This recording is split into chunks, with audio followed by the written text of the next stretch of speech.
Nitwa Mukazitoni Theophila, nkaba naturutse mu karere ka Gasabo, umurenge wa Bumbogo. Naje mu nama y'umushyikirano ya 10 ku rwego rw'igihugu. Naje mpagarariye urwego rw'abantu biteje imbere, nk'umudamu witeje imbere noherejwe n'akarere ka Gasabo.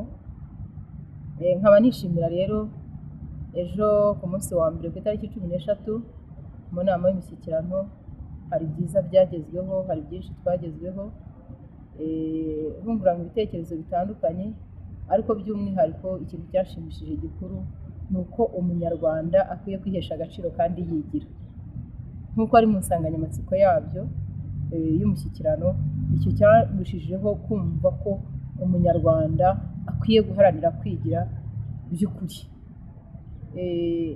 Umunsi w'ejo warashimishije cyane kuko habajijwe ibibazo byinshi kandi hasubizwa byinshi, hatanzwe ibitekerezo bitandukanye, kandi cyashimishije ni uko umunyarwanda kuva mu rwego urwo ari rwo rwose, mu rwego rw'ibanze, ashobora kujya mu nama y'umushyikirano nk'iyi agatanga igitekerezo kandi cyo kubaka igihugu.